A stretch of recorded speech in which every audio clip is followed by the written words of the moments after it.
जाने प्रभु या तुम जानो, हम जाने प्रभु या तुम जानो, हमें तुमसे है कितना प्यार। तुम ही जिगर में, तुम ही नजर में, तुम ही जिगर में, तुम ही नजर में, हो तुम ही मेरा संसार। हम जाने प्रभु या तुम जानो।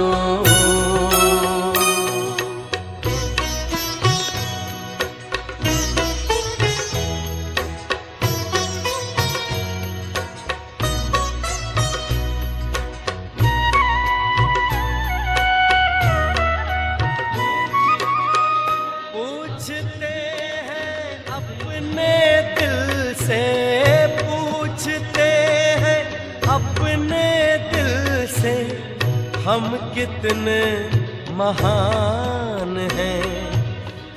दुनिया जिसको ढूंढती है, दुनिया जिसको ढूंढती है, वो हम पर कुर्बान है। खींचता है मन को हमारे, खींचता है मन को हमारे, पल पल तेरा प्यार। हम जाने प्रभु या तुम जानो।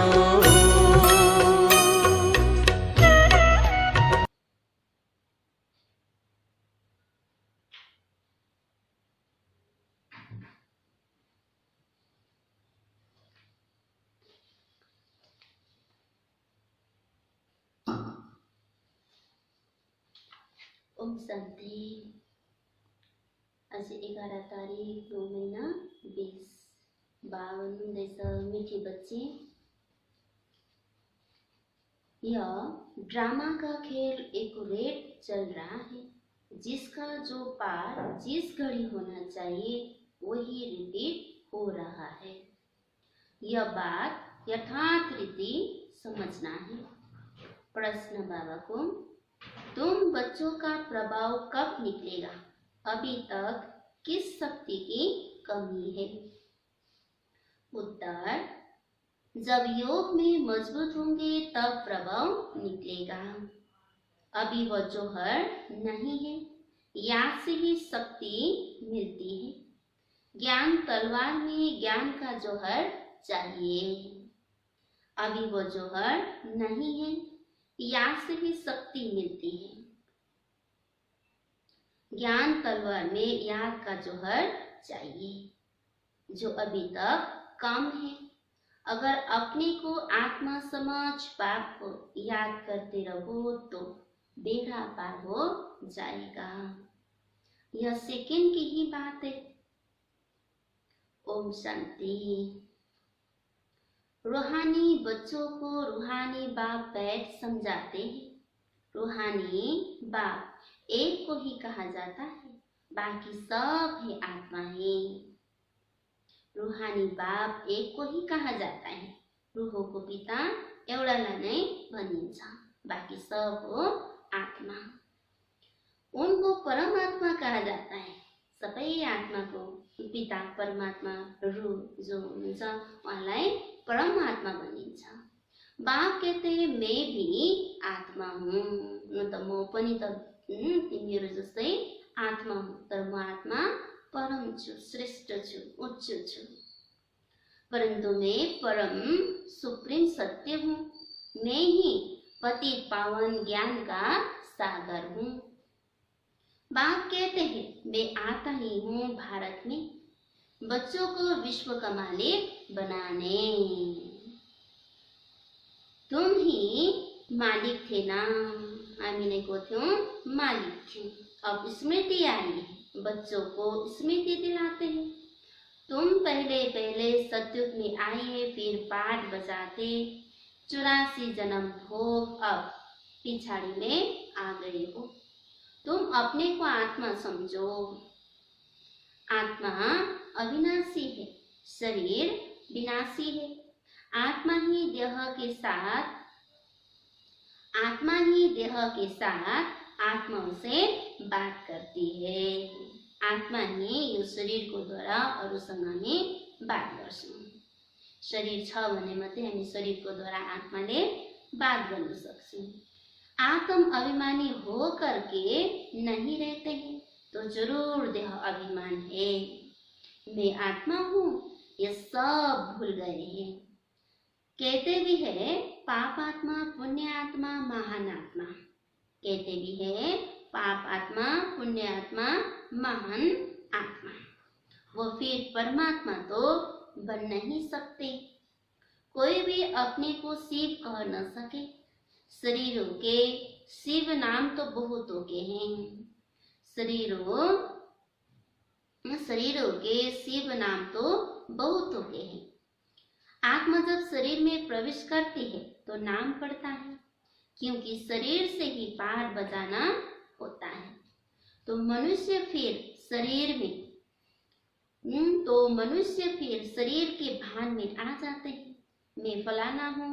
अभी समझते हैं हाँ मैं आत्मा हूँ। अपने 84 का पाठ हमने 84 का पाठ बजाया है। अभी हम आत्मा को जान गया हूँ। हम आत्मा सतो प्रधान थी, फिर अभी तमो प्रधान बनी हूँ। बाप आते ही तब है जब आत्माओं पर कट लगी हुई है। बाप आते ही तब है जब आत्माओं पर कट लगी हुई है। महिला जन्म जैसे सोने में खाद पड़ती है ना, बाबा इक्जाम्पल दिनुहुँदैछ। जस्तो सुनमा मैला लाग्छ त आगोमा हालेर त्यसको मैला निकालिन्छ। त्यस्तै परमात्माको यादद्वारा हाम्रा आत्मामा लागेको मैलाहरू पनि हटिँदै जान्छ। जैसे सोने में खाद पड़ती है ना, तुम पहले सच्चा सोना हो, फिर चांदी तांबा लोहा पकड़कर तुम बिल्कुल काले हो गए हो। युग परिवर्तनको साथ साथमा हामीमा मैलाहरू जङ्गहरू लाग्दै लाग्दै आयो भन्नुहुँदैछ। पहिला हामी सच्चा सोना थियौं गोल्डन एजमा, सत्ययुगी दुनियाँमा। सत्ययुग त्रेता द्वापर कलियुग हुँदै आयो, त्यसले त्यस्ता हामी आत्मामा मैला जङ लाग्दै आयो भन्नुहुँदैछ। यह बात और कोई समझा न सके। सब कहते हैं आत्मा निर्लेप है। सबले भनिन्छ आत्मामा कहिले चेप लाग्दैन, तो पूर्व जन्मको बातै खत्म भएर जान्थ्यो। तब भन्नुहुँदैछ खाद कैसे पड़ती है, यह भी बाप ने समझाया है बच्चों को। बाप कहते हैं मैं आता ही भारत में हूँ, जब बिल्कुल तमो प्रधान बन जाते हैं तब आता हूँ। एक्युरेट टाइम पर आते हैं। भगवान आउनुहुन्छ 5000 वर्षको यो अंतिम समयमा एक्युरेट टाइममा आउनुहुन्छ। जैसे ड्रामा में एक्युरेट खेल चलता है ना, जो पार्ट जिस घड़ी होने का होगा उस समय पे रिपीट होगा, उसमें जरा भी फर्क पड़ नहीं सकता। वह है हद का ड्रामा, यह है बेहद का ड्रामा। यह सब बहुत महीन समझने की बातें हैं। बाप कहते हैं तुम्हारा जो पाठ बजा वो ड्रामा अनुसार।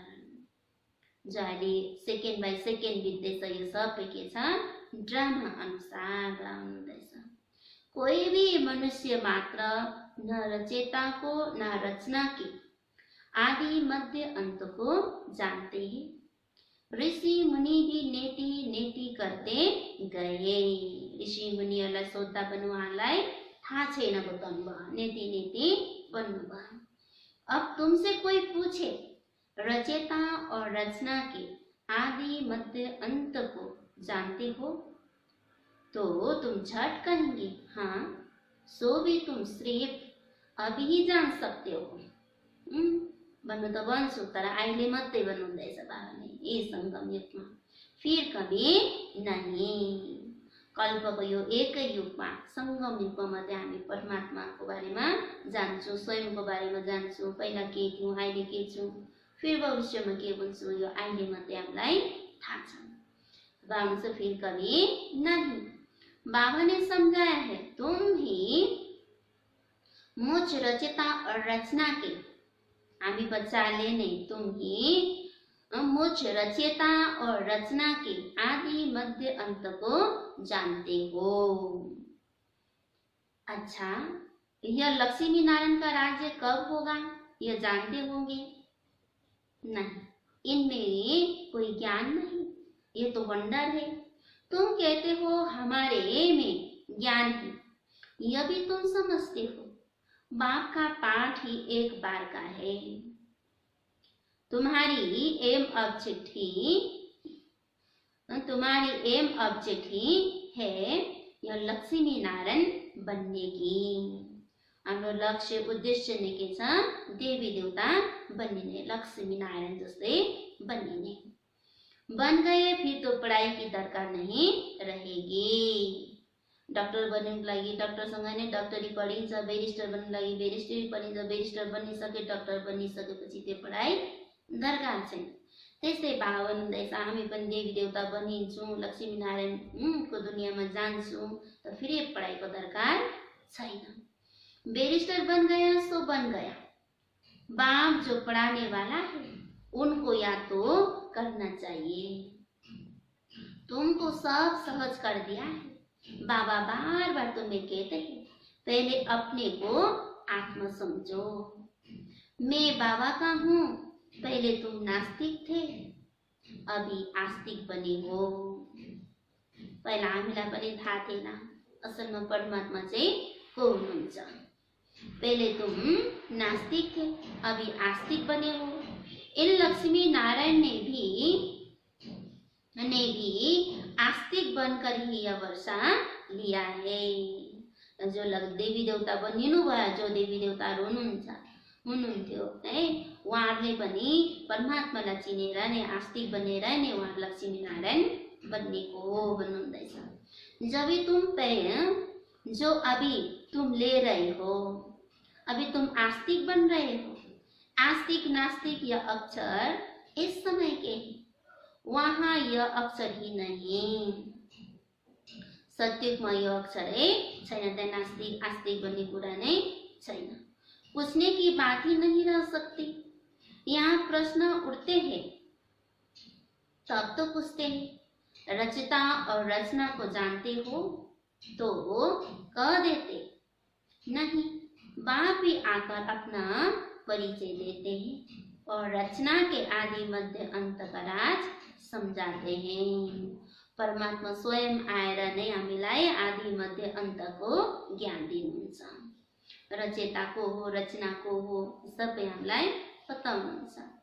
पूछने की बात ही नहीं रह सकती। यहाँ प्रश्न उठते हैं तब तो पूछते हैं, रचयिता और रचना को जानते हो, तो कह देते नहीं। बाप ही आकर अपना परिचय देते और रचना के आदि मध्य अंत का राज समझाते हैं। बाप है बेहद का मालिक, रचता। बच्चों को समझाया गया है और धर्म स्थापक भी यहाँ जरूर आते हैं। तुमको साक्षात्कार कराया था। इब्राहिम क्राइस्ट आदि कैसे आते हैं, वो तो पिछाड़ी में जब बहुत आवाज निकलेगा तब आएगा। अन्तिम समयमा सबै धर्मको पिताहरू पनि आउनुहुन्छ। तब आउनुहुँदैछ, वो तो पिछाड़ी में जब बहुत आवाज निकलेगा तब आएंगे। बाप कहते हैं, बच्चे देह सही देह के सब धर्मों को त्याग मुझे याद करो। अभी तुम सम्मुख बैठे हो, अपने को देह नहीं समझना है। मैं आत्मा हूँ, अपने को आत्मा समझ बाप को याद करते रहो तो बेड़ा पार हो जाएगा। सेकंड की बात है, मुक्ति में जाने के लिए ही भक्ति आधा कल्प करते हैं। मुक्ति पाऊँ भनेर भक्ति गरिन्छ भन्दैछ। लेकिन कोही भी आत्मा वापिस जा नहीं सकती। 84 को जन्म मरणको चक्करमा यहीँनिर नै पाठ खेलिरहन्छ, ड्रामा अनुसार रोटेसन गरि नै रहन्छ। अब भन्दैछ 5000 वर्ष पहले भी बाप ने यह समझाया था, अभी भी समझाते हैं। श्री कृष्ण यह बातें समझा नहीं सकते, उनको बाप भी नहीं कहेंगे। बाप है लौकिक, अलौकिक और परलौकिक, 3 बाप। हद का बाप लौकिक, बेहद का बाप परलौकिक। श्री कृष्ण उनको बाप भी नहीं कहेंगे। बाप है लौकिक, अलौकिक और परलौकिक। हद का बाप लौकिक, बेहद का बाप है परलौकिक आत्माओं का। और एक यह है संगम युगी वंडरफुल बाप, इनको अलौकिक कहा जाता है। प्रजापिता ब्रह्मा को कोई याद नहीं करते, वह हमारा ग्रेट ग्रेट ग्रैंड फादर है। यह बुद्धि में नहीं आता है। कहते भी है आदि देव एडम आदि, परंतु कहने मात्र। मंदिरों में भी आदि देव का चित्र है ना। तुम वहां जाएंगे तो समझेंगे, यह तो हमारा यादगार है। दिलवडा मन्दिरमा या अरू कोही मन्दिरमा गयो भने देवी देवताको मूर्तिहरू देख्छौँ त हाम्रो सबै के हो, यादगार। बाबा भी बैठे हैं, हम भी बैठे हैं। यहाँ बाप चैतन्य में बैठे हैं, वहाँ जड़ चित्र रखे हैं। यहाँ ब्रह्म बाबा स्वयं चैतन्य में, वहाँ मूर्ति जड़ चित्र। ऊपर में स्वर्ग भी ठीक है। जिन्होंने मंदिर देखा है वह जानते हैं कि बाबा हमको अब चैतन्य में राजयोग सिखा रहे हैं। फिर बाद में मंदिर बनाते हैं। यह स्मृति में आना चाहिए कि यह सब हमारे यादगार है। यह लक्ष्मी नारायण अब हम बन रहे हैं। यह लक्ष्मी नारायण अब हामी बनिँदैछौँ। थे पहिला हामी थियौं, फिर सीढ़ी उतरते आए, अब फिर घर जाकर राम राज्य में आएंगे।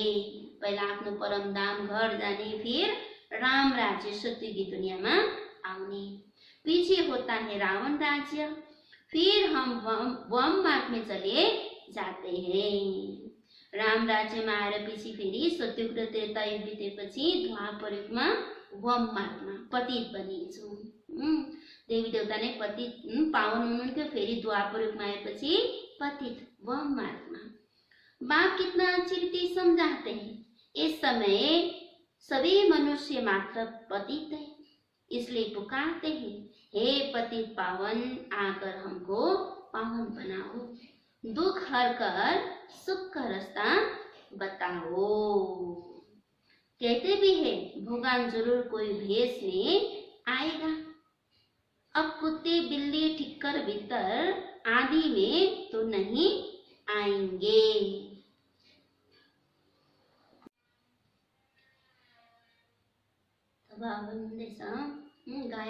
गाया हुआ है भाग्यशाली रथ पर आते हैं। बाप खुद कहते हैं मैं इस साधारण रथ में प्रवेश करता हूँ। इस शरीर पनि एउटा रथ हो। त परमात्मा श्री चाहिँ ब्रह्मको शरीरमा आउनुभयो, उहाँलाई रथ भनेर बताएको छ। यस शरीरलाई भिन्न तुलना गरेको छ, गाडीसँग, रथसँग, वस्त्रसँग, अनेकसँग। त ब्रह्मको शरीरलाई यहाँ रथ बनाउँदैछ, भाग्यशाली रथ। यह अपने जन्मों को नहीं जानते। तुम अभी जानते हो इनके बहुत जन्मों के अंत में जब वनप्रस्थ अवस्था होती है तब मैं प्रवेश करता हूँ। भक्ति मार्ग में पांडवों के बहुत बड़े बड़े चित्र बनाए हैं। रंगून में बुद्ध का भी बड़ा चित्र है। इतना बड़ा कोई मनुष्य होता थोड़ी है। बच्चों को तो अब हंसी आती होगी। रावण का चित्र कैसे बनाया है, दिन दिन प्रतिदिन बड़ा करते जाते हैं। यह क्या चीज है जो हर वर्ष जलाते हैं? ऐसा कोई दुश्मन होगा, दुश्मन का ही चित्र बनाकर जलाते हैं। अच्छा, रावण कौन है, कब दुश्मन बना, जो हर वर्ष जलाते आते हैं? यह दुश्मन का किसको भी पता नहीं है। उनका अर्थ कोई बिल्कुल नहीं जानते। रावण कसलाई भनिन्छ, त्यो कसलाई पनि थाहा छैन हुन्छ। रावण भनेको अर्थ नै रुलाउने वाला, कष्ट दिने वाला नै रावण। बावन हुँदैछ, बाप समझाते हैं वह है ही रावण संप्रदाय, तुम हो राम संप्रदाय। अब बाप कहते हैं गृहस्थ व्यवहार में रहते कमल फूल समान बनो और मुझे याद करते रहो। कहते हैं बाबा, हंस और बगुले इकट्ठे कैसे रह सकते, खिटखिट होती है, सो तो जरूर होगा, सहन करना पड़ेगा। इसमें बड़ी युक्तियां भी है। बाप को कहा जाता है रंजू रंगबाज। सब उनको याद करते हैं ना, हे भगवान दुख हरो, रहम करो, लिबरेट करो। वो लिबरेटर बाप सबका एक ही है, वो लिबरेटर बाप सबका एक ही है। बाबा आएर सबैलाई नै लानुहुन्छ, सबैको लागि अलग अलग आउनु, अलग धर्मको लागि अलग अलग भवन आउनु हुँदैन। जब आउनुहुन्छ त सबैलाई लिड गरेर लानुहुन्छ। तुम्हारे पास कोई भी आते हैं तो उनको अलग अलग समझाओ। कराची में एक एक को अलग अलग पेट समझाते थे। तुम बच्चे जब योग में मजबूत हो जाएंगे तो फिर तुम्हारा प्रभाव निकलेगा। अभी अर्जुन वो जोहर नहीं है, जो ताकत छैन हुँदैछ, तेज।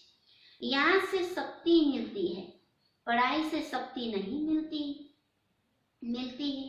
ज्ञान तलवार है, उसमें याद का जोहर भरना है, वो शक्ति कम है। बाप रोज कहते रहते हैं बच्चे, याद की यात्रा में रहने से तुमको ताकत मिलेगी।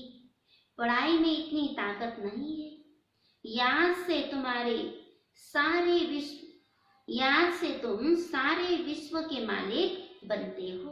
तुम अपने लिए ही सब कुछ करते हो। जे कुछ गरिरहेको छु सबै आफ्नै लागि हुँदैछ। तुम अपने लिए ही सब कुछ करते हो। बहुत आए फिर गए, माया भी दुस्तर है। बहुत नहीं आते हैं। कहते हैं ज्ञान तो बहुत अच्छा है, खुशी भी होती है। बाहर गया खल्लास, जरा भी ठहरने नहीं देती। कोई कोई को तो बहुत खुशी होती है। ओहो, अब बाबा आए हैं, हम तो चले अपने सुखधाम। बाप कहते हैं अभी पूरी राजधानी स्थापन ही कहाँ हुई है।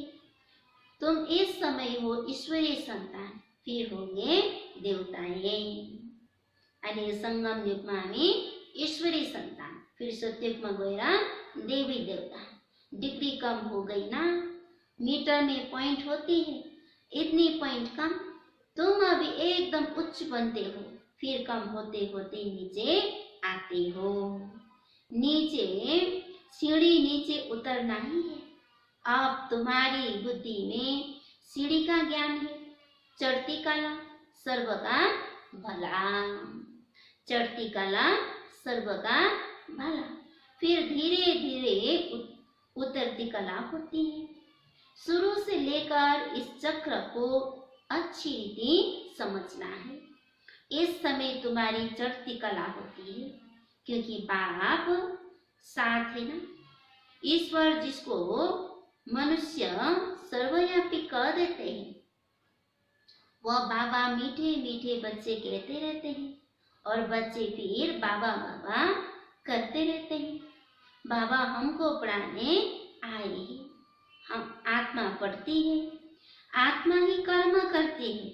हम आत्मा शांत स्वरूप हूँ। हम आत्मा शांत स्वरूप हूँ। इस शरीर द्वारा कर्म करती हूँ। अशांत अक्षर ही तब कहा जाता है जब दुख होता है। बाकी शांति तो हमारा स्वधर्म है। आत्मा को स्वधर्म नहीं, शान्ति। अशान्ति कसलाई पनि मन पर्दैन। बाकी शांति तो हमारा स्वधर्म है। बहुत कहते हैं मन की शांति है। अरे आत्मा तो शांत, आत्मा स्वयं शांत स्वरूप है। आत्मा को ओरिजिनल गुण नहीं, शांत स्वरूप। उनका घर है ही शांति धाम। आत्मा को घर नहीं कहा, शांति धाम। शांति धाम बड़ा हामी यहाँ को फिर वापस हमने आफ्नो घर नहीं याद आउँछ। तुम अपने को भूल गए हो। तुम तो शांति धाम के रहने वाले थे। शांति वहां ही मिलेगी। आजकल कहते हैं एक राज्य, एक धर्म, एक भाषा हो। One cast, one religion, one God. अब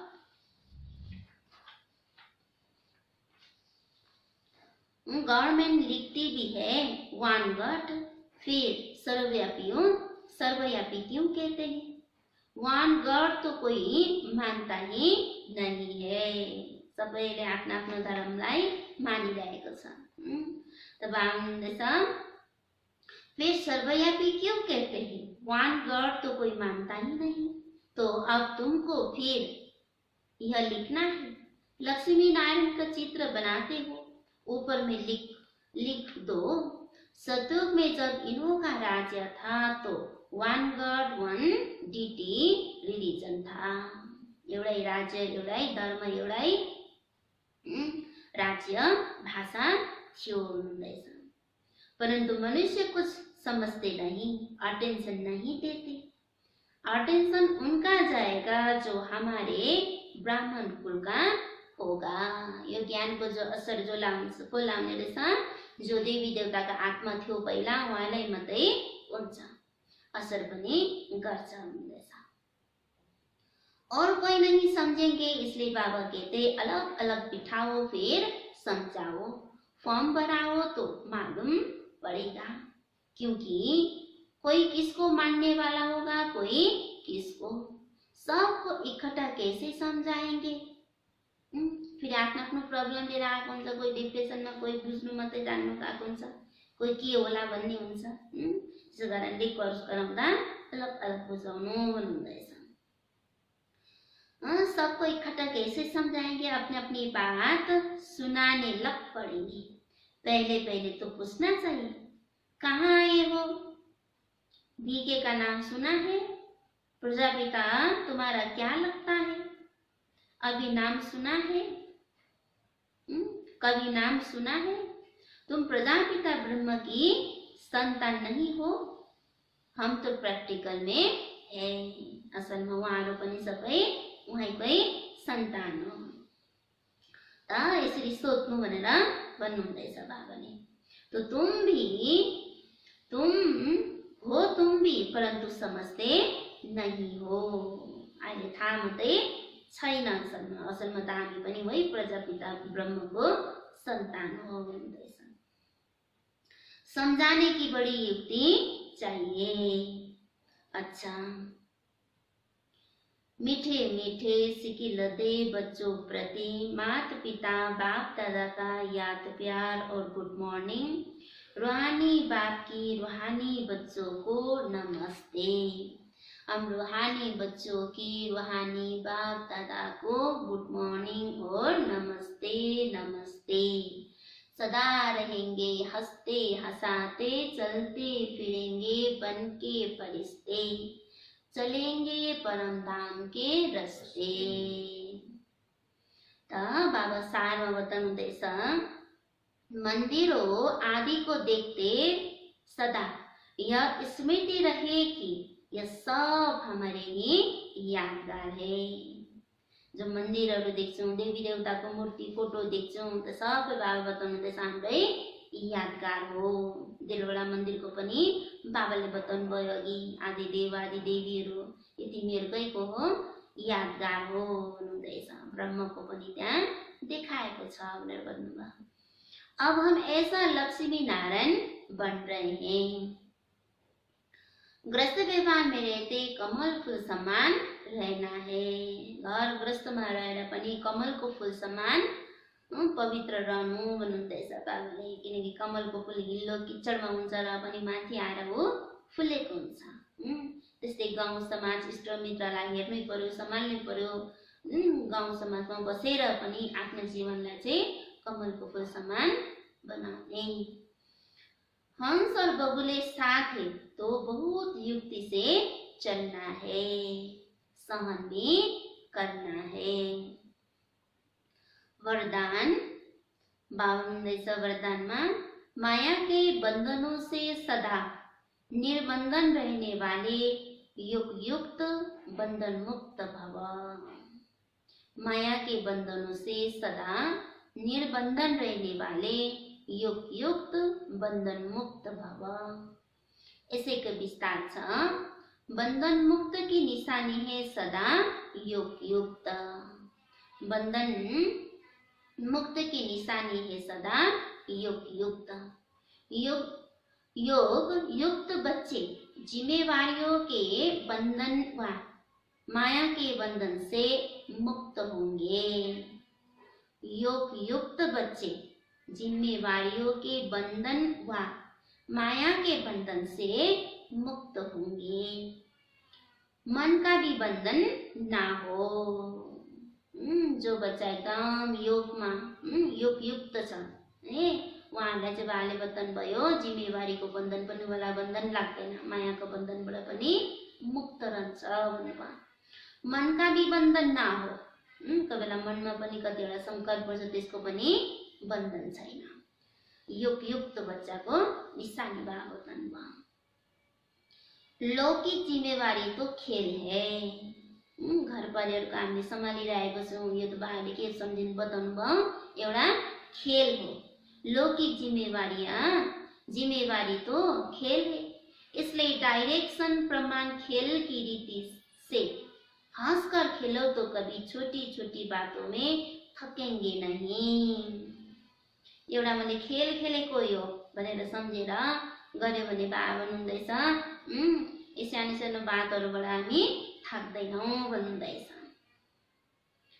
अगर बन्धन समझते हो तो तंग होते हो भन्नुहुँदैछ। मैले मात्रै गर्नुपर्ने, मै हुँ यस्तो त्यस्तो, मैले नगरे हुँदैन भन्ने हामीले सम्झ्यौँ भने चाहिँ बाबा भन्नुहुँदैछ यो बन्धन सम्झ्यो भने चाहिँ तंग हुन्छ भन्नुहुँदैछ। क्या क्यों का प्रश्न उठता है, के मैले पनि मात्रै गर्नुपर्ने के कस्तो, यस्तै प्रश्न उठ्दै जान्छ भन्नुहुँदैछ। लेकिन जिम्मेवार बाप है, आप निमित्त हो। जे पनि गर्छौँ तपाईँहरूलाई सम्झेर याद गर्ने, अनि म चाहिँ को हुँ, निमित्त मात्र। सबै गर्नेवाला गराउनेवाला बाबा नै हुनुहुन्छ। जिम्मेवार बाबालाई सोपिदियो भने भन्नुहुँदैछ। इस स्मृति से बंधन मुक्त बनो तो युग युक्त बन जाएंगे। गराउनेवाला बाबा हुनुहुन्छ, सबै उसैको जिम्मा हो, म एउटा निमित्त मात्र हो भनेर सम्झ्यो भने चाहिँ बाबा भन्नुहुँदैछ यो स्मृति आफ्नोमा आयो भने चाहिँ बन्धनबाट मुक्त बनिनु सक्छौँ अनि योग युक्त बनिरहनु सक्छौँ।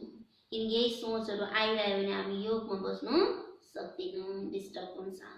त सबै जिम्मेवारी बाबालाई दिएर आफू बेफिक्र भएर याद गर्यो भने चाहिँ बाबा जिम्मेवारी छ भनेर आफू निमित्त मात्रै सम्झ्यो भने चाहिँ यी बन्धनबाट पनि मुक्त बनिनु सक्छौँ अनि योग युक्त पनि बनिनु सक्छौँ। स्लोगन छ, करण करावनहार की स्मृति से भान और अभिमान को समाप्त करो।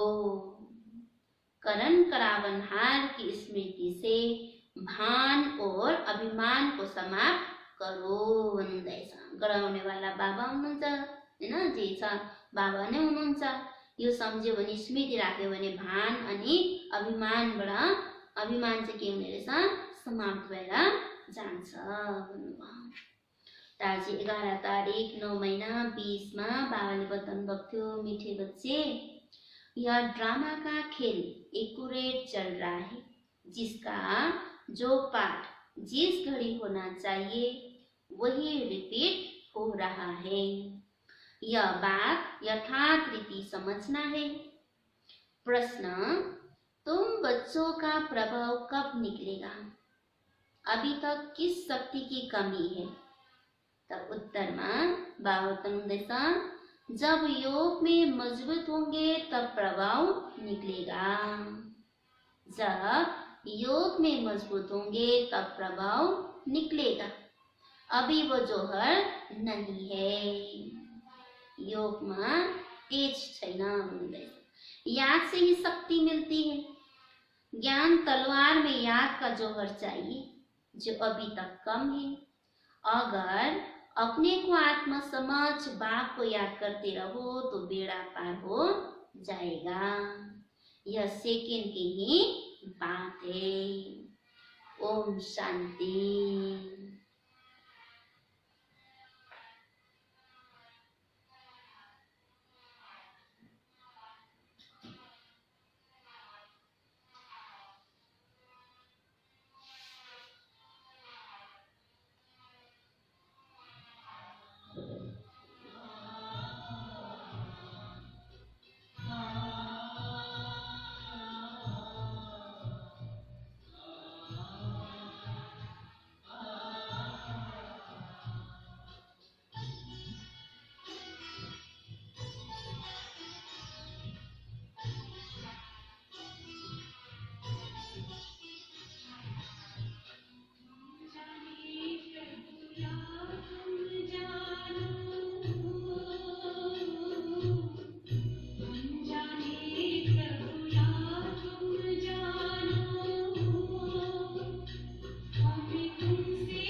पूछते